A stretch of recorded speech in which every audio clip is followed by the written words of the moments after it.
Selamlar hepinize. Yepyeni bir video ile yeniden sizlerle birlikteyim. Bugün harika bir videomuz var. Yani bunun harika bir video olduğunu düşünüyorum. Çünkü bugünden sonra bir daha League of Legends draftlarına aynı gözle bakmayacaksınız. Ben o kadar iddialıyım. Bugünden sonra diyeceksiniz ki abi şu takım trolledi draftı. Ben o yüzden öbür takımımın kazanmasını istiyorum. Bak o raddeye getireceğim sizi bugünden sonra. Ne yapacağız bugünkü videoda? Ondan da bahsedeyim. Biz draftlarda ne oynuyoruz abi? Geldik League of Legends maçına. Biz ne oynuyoruz ya? Bir ne oynadığımızı bilelim. Çünkü takımlarda dahi, ya hatta profesyonel takımlarda da, hatta LCK'in tepesindeki takımlarda dahi, LPL'in tepesindeki takımlarda dahi bazen bunun unutulduğunu görüyorum. Ve bu beni çok rahatsız ediyor.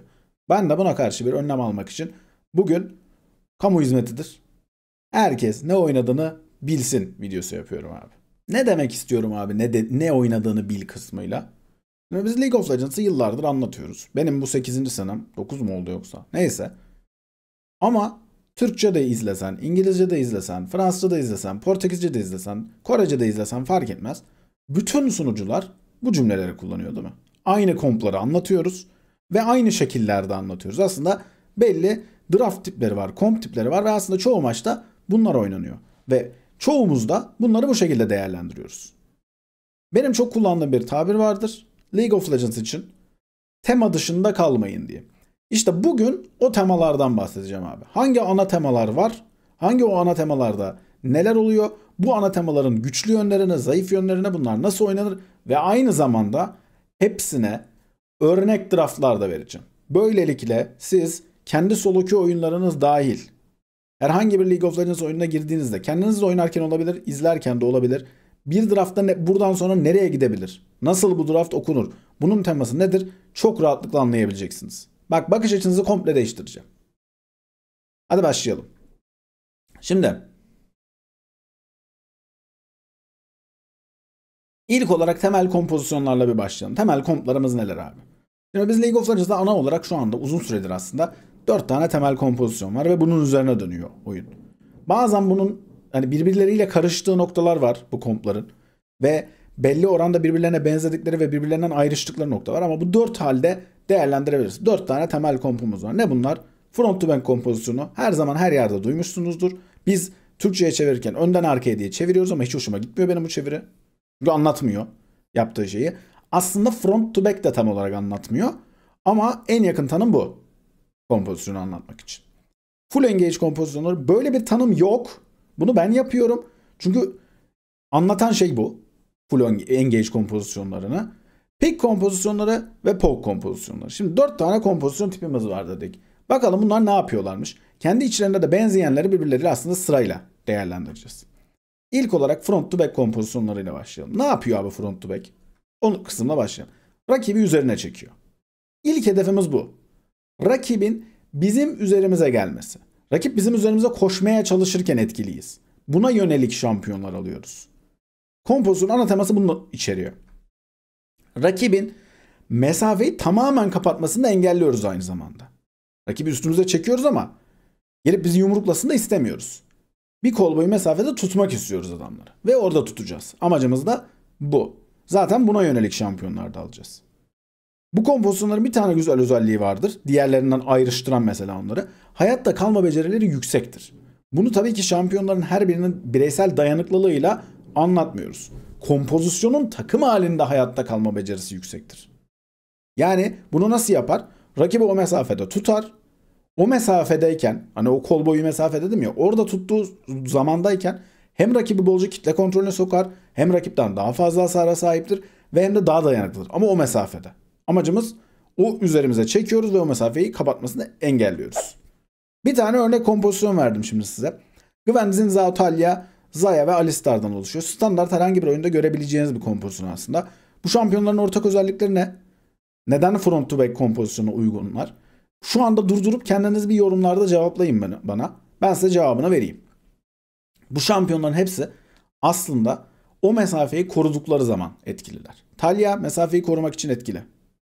Ama daha uzun menzillerden büyük bir tehdit oluşturmuyor, değil mi? Xin Zhao, rakip onun üzerine geldiği zaman dayanıklı, hayatta kalma becerisi yüksek ve mesafeyi korumaya yardımcı oluyor.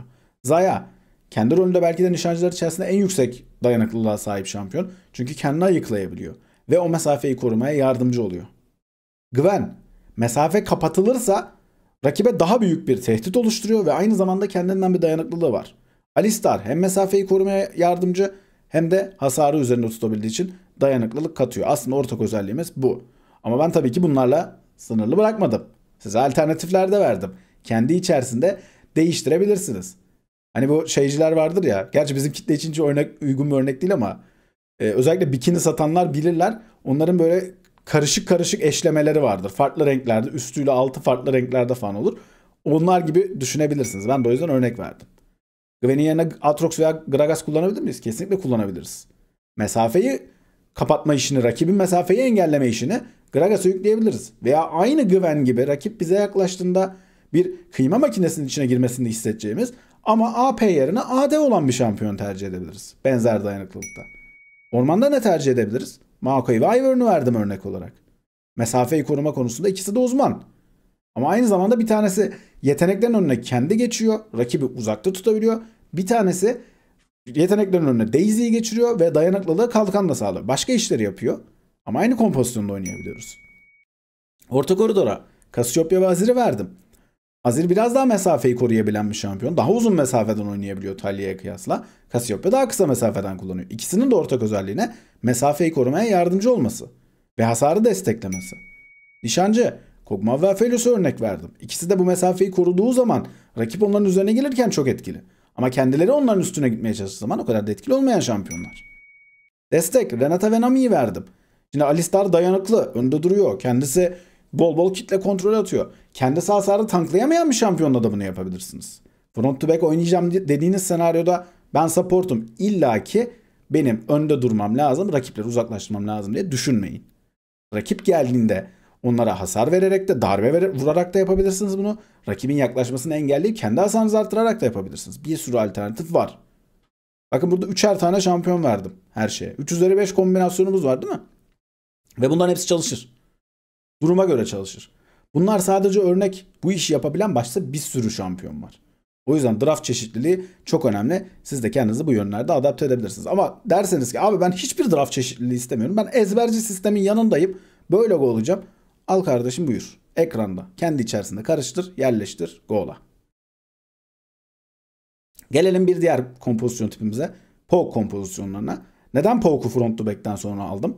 Çünkü aslında benzer bir özellikler var. Onlar da mesafe korumak istiyor. Ama Poke kompozisyonlarının mesafe koruma özelliği daha büyük bir mesafeyi korumanız gerekiyor. Poke kompozisyonunda rakip bana belli bir mesafeye kadar yaklaşsın, ben orada etkiliyim değil. Rakip bana hiç yaklaşmasın diyor. Hep koruyacaksınız abi mesafeyi. Rakip bana hiç yaklaşmasın. Neden bunu istiyor Poke kompozisyonları? Çünkü iki tane özelliği var Poke kompozisyonlarının. Bir, rakibi uzaklaştıracak bir şeye ihtiyacınız var. Mesela Renata burada uygun değil. Onun yerine rakibi de itebilecek bir şeylere ihtiyacınız var. Ya da hiç yaklaşmasını engellemeyecek şeylere ihtiyacınız var. Aynı zamanda daha uzun menzilli ve düzenli bir hasara sahip olmanız gerekiyor. Birileri araya geldi, adamlar yaklaştı, burst diyelim, genelde çalışmıyor bunlarda. Peki, Poke Comp için de örnek verelim. Zaten bazı tahmin ettiğiniz olası isimler vardır diye düşünüyorum. Jace, hani bunun üst koridordaki en iyi örneği belki de. Nidalee belki en iyi ormancı örneği. İşte mızrak atarsın, iyileştirirsin, yaparsın. Hüvey zaten tamamen hani menzil ve alanı kontrol etmek üzerine bir şampiyon. Ezreal bunun en büyük örneklerinden bir tanesi. Ama burada konuyla hiç alakası olmayan gibi gözüken bir Braum var değil mi? Rakibin yaklaşmasını engellemek için kullanıyoruz Braum'u. Freljord karşılamasıyla. Aynı zamanda aynı gücü laning'de de alıyorsunuz. Şimdi bu kompozisyon tiplerini anlatırken ben abi bizim kompumuz buydu, onlarınki buydu, bizim bunları yenmemiz gerekmiyor muydu kısmında tabii ki laning'i de dahil edeceksiniz. Ama o kısım sizde. Hangisini iyi oynuyorsanız, hangisini daha iyi laning'de kullanabiliyorsunuz, oralara go'layın. Jace'e kimi verelim alternatif? Allah, Camille kalmış. Camille yanlış. Kapat, Camille yanlış. Camille yanlış. Camille'i unutun. Camille kalmış. İşte insanoğlu abi. Hata yapıyor. Camille yanlış. GP doğru. GP ne yapıyor? Mesafeyi korumayı nasıl sağlıyor GP?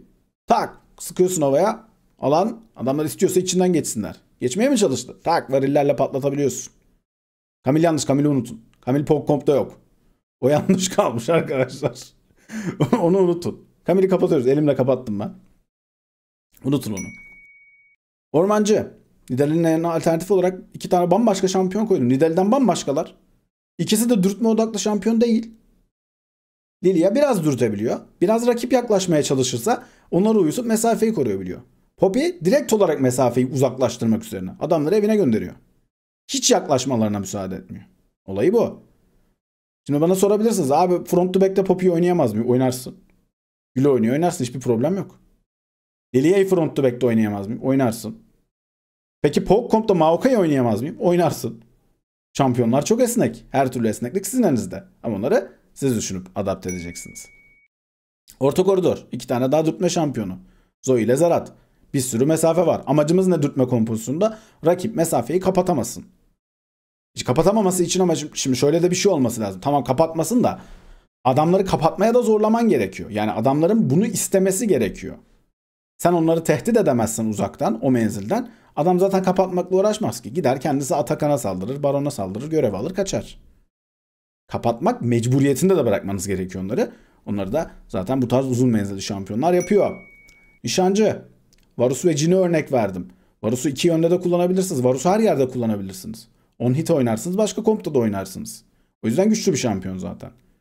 Ama Lethality Varus oynadığınızda tamamen bir dürtme kompozisyonu oluyorsunuz. Mesafeyi korumak istiyorsunuz. Ve rakip yaklaşmasın. Destek. Braum'dan bambaşka iki şampiyon verdim. Biri Jana. Direkt olarak onları itmek üzerine bir şampiyon. Hiç yaklaşmalarını engellemiyor. Thresh biraz daha farklı. Rakip biraz yaklaştıktan sonra kendi yetenekleriyle kendi öne çıkıp uzaklaştıran bir şampiyon. 3 tane farklı şampiyon ama üçüyle de aynı şeyi yapabiliyorsunuz. Bir sürü alternatif var.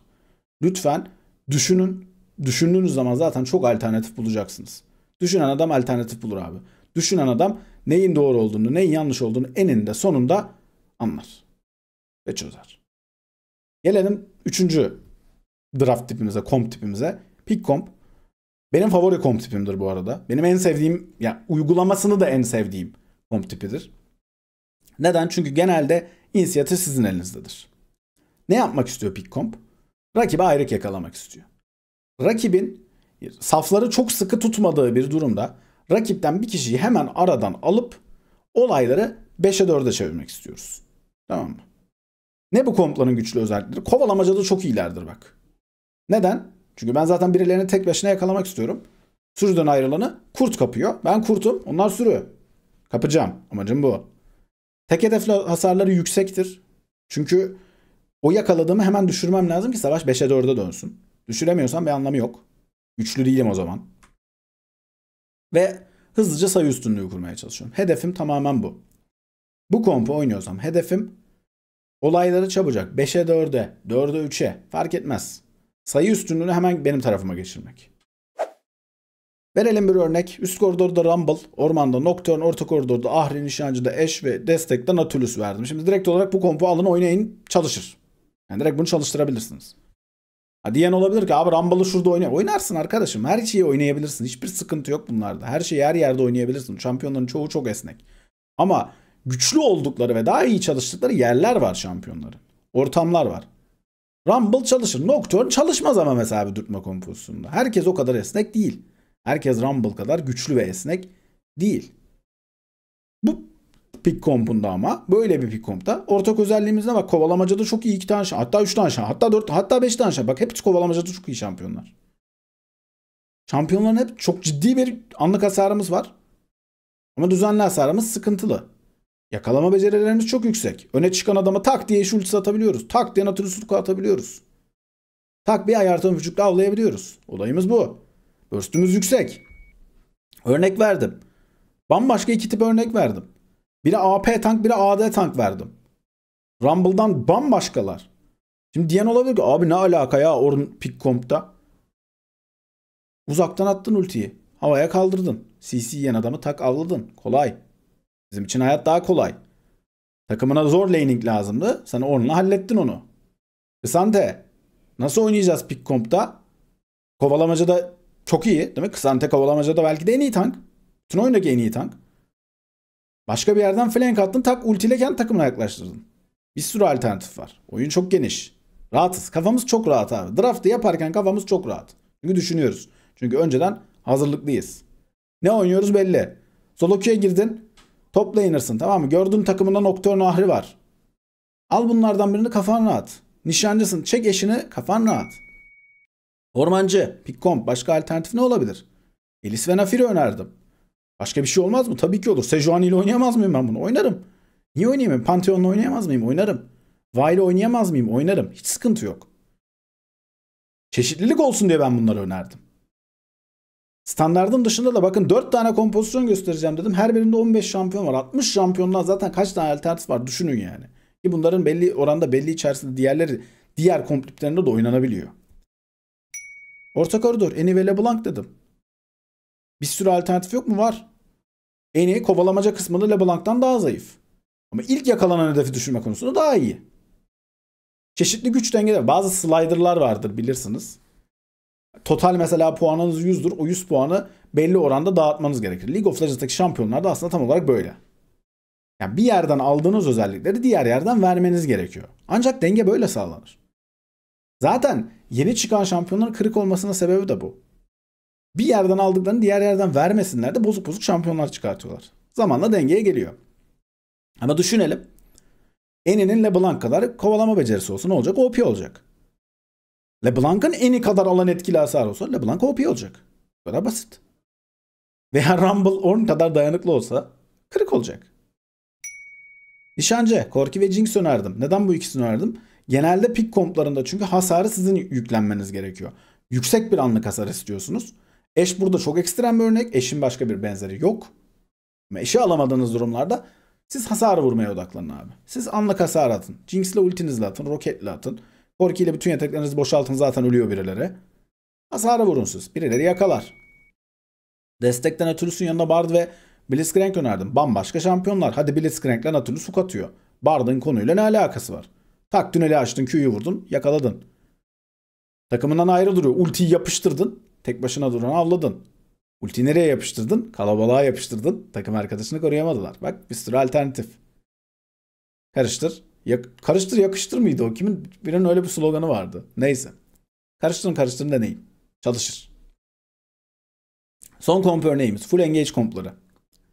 Bunları da severim ben. Burada da çünkü genelde inisiyatif biraz sizin elinizdedir. Tabii ki pick komplarından biraz daha farklıdır. Çünkü pick komplarına kıyasla daha dayanıklılardır bir kere. Ana konseptimiz rakibin üstüne koşuyoruz abi. Güt pat çat bam güm giriyoruz adamlara. Amacımız bu. Çok fazla savaş başlatma mekaniğine sahip olmamız gerekiyor. İhtiyacımız var çünkü buna. Anlık hasarımız yüksektir, düzenli hasarımız düşüktür. Ama dediğim gibi adamların üstüne bam güm gitmeniz gerektiği için dayanıklı da olmanız gerekiyor. Yani pick komplara kıyasla daha dayanıklı olurlar. Teamfight becerileri front to back'lere daha yakındır. Biraz aslında front to back ve pick komp'un ortası gibi düşünebilirsiniz full engage komplarını da. Dayanıklılık şart ama onu söyleyeyim size bu komp tipinde. Çünkü siz o engage'i yapmaya çalışırken karşınıza diyelim ki bir front to back kompu geldi. Siz de full engage oynuyorsunuz. Şimdi onlar da dayanıklı. Siz onlar kadar dayanıklı olmazsanız yolda gidip gider hayatlar. Olmaz. Gazete manşeti gibi olur ortalık. Cam pazarı yaşandı. Yaşanmasın abi. Yaşanmasın, kazanın. Verelim örnek. Üst koridora Ambessa, Orman'a Vi, orta koridora Yone, Nişancı'ya Kaysa, desteğe Leon'a verdik. Şampiyonların ortak özelliği ne? Ya sert bir savaş başlatma mekanikleri var. Birincil olarak Vi ve Leona'da olduğu gibi. Ki bunu Ambessa ve Yone ile de yapabilirsiniz ama. Ya ikincil takibe sahipler. Bunu Ambessa, Yone ve Kaysa daha iyi yaparlar. Çok ciddi anlık hasara sahipler. Ve kendi rollerine göre, Vi'yi biraz belki ayrı tutabiliriz tanklar olduğu için ama kendi rollerine göre dayanıklı şampiyonlardır. Leona zaten hani bunun en iyisi kendi rolünde. Alternatif. Camille işte burada gelecekti. Size Ambessa'ya başka bir alternatif verdim. Bir tank verdim. Malphite. Çok iyi engage şampiyondur. Full engage oynadığınızda belki de en akla gelen şampiyondur Malphite. Camille benzer işleri yapabilirsiniz. Ama daha az odaklıdır. Dövüşçü tiplidir. Ormancı. Size bir tank verdim. Bir de daha erken oyun odaklı bir şampiyon verdim. Jarvan çok daha erken oyun odaklı. Çok iyi engage'lerden birine sahiptir ama iyi güçlenmez. Sejuani daha az hasara sahip. Ama çok daha iyi güçlenir. Direkt olarak rolü tank. Kendi içerisinde yer değiştirip. Şimdi alalım kompozisyonumuzu. Aşağıdaki Ambessa, Vi, Yone, Kaysa, Leona'yı aldık mesela. Çıkar Vi'yi, koy Jarvan'ı. Komp yine aynı. Erken oyunu daha güçlü, orta oyunu daha güçsüz oldu. Koy Sejuani'yi, Camille'i. İkisini beraber koyalım. Camille, Sejuani, Yone olsun. Bu sefer orta oyunumuz inanılmaz güçlü oldu. Çeşitli şekillerde değiştirebilirsiniz. Aldık Yone'nin yerine Akali veya Galio koyduk. Galio takipçi oldu. Aynı zamanda bir anti büyücü oldu. Hop, hasar tipimizi böldük. Akali arkalara da sarkabiliyor ama takımda birileri savaşı başlattı. Oynayalım mesela, diyelim kompumuz ne olsun? Camille Jarvan Akali olsun. Böyle de çalıştırabiliriz. Çok alternatif var. Çok. Kendi içerisinde çok büyük alternatifler içeriyor. Nişancı.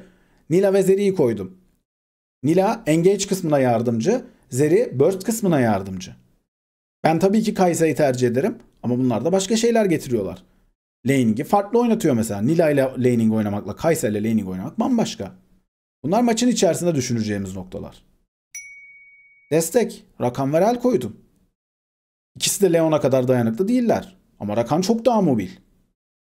Rel daha büyük engage yapabiliyor. Daha kalabalığa engage yapabiliyor. Bu alternatiflerin hepsi elimizde. Hepsini değerlendireceğiz. Ama League of Legends temelde bu 4 komp etrafında dönüyor arkadaşlar. Ve bu 4 kompu bildiğiniz zaman, bunların hangi şampiyonlarla oynanabildiğini bildiğiniz zaman, maça girmeden önce 3-4 dakika düşünün. Örneği verdim. Benzer şampiyonları bulmak sizin elinizde. Zaten 160 tane şampiyon var oyunda. İlla ki bulursunuz alternatif. Temanızın ne olduğunu bilin. Takımınızın ne oynadığını bilin. Tema dışında kalmayın. Her türlü win'e gider bu olaylar. Bunu solo queue'da da yapabilirsiniz. Sadece pro play için düşünmeyin. Solo queue'da en büyük problemlerden bir tanesi insanların ne çar alacağını bilmemesi. Ya öyle garabet komplar görüyorum ki gerçekten. Yani kompa bakıyorsun. Üst koridor Ornn, jungle'ı Shaco, nişancısı o sırada Draven falan, ne yaptığı da belli değil kompun. O yüzden zaten maçın içerisinde bir yerden birileri feedlemeye başladı mı herhangi bir dönüş de bulamıyorsun. Bir comeback noktası da göremiyorsun. Çünkü çarlar birbirine benzemiyor abi. Siz bunu yaşamayın. Ne pro play'de ne solo queue'da. Pro play'e girdiğinizde de bu maçı kim kazanır çok daha rahat tahmin edeceksiniz bu videoda anlattıklarımı diyelim ve videomuzun sonuna gelelim. Umarım hoşunuza gitmiştir. Umarım keyifli bir video olmuştur.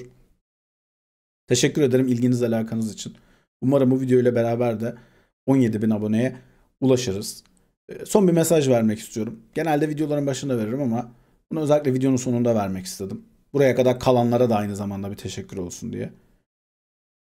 Çok tuhaf şeyler yaşıyoruz.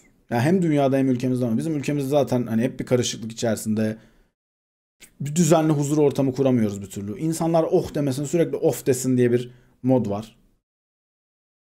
Tek bir şey söyleyeceğim. Yani çevremde de görüyorum, etrafımda benim yaptığım işi de yapan insanlar var. Çıkıp bir cümleyi kurmamak için 50 tane takla atan insan görüyorum. Abi kurulacak bir cümle. Haksızlığın karşısındayım. Bu bir insan olarak kurabileceğiniz en doğal cümle. Normal bir, ya 50 bir sürü peygamber gönderilmiş ya şunu söylesin diye. Öyle bir dünyada yaşıyoruz yani. O peygamberlerin hepsi niye geldi? Haksızlığın karşısında durmak için. Haksızlığın karşısında durup haklıyı huzura kavuşturmak için geldiler. Dünyamızda hep bunun mücadelesi var. Binlerce yıldır hep bu dönüyor zaten. Haksızlığın karşısındayım diyememek bence çok büyük bir eksiklik. Demek de zaten yani normal bir insanın diyeceği iştir diyelim. Ve videonun sonuna gelelim. Teşekkür ederim beni dinlediğiniz için. Gelmişken abone olmayı unutmayın. Bir sonraki videomuzda görüşmek dileğiyle. Kendinize çok iyi bakın. Hoşçakalın.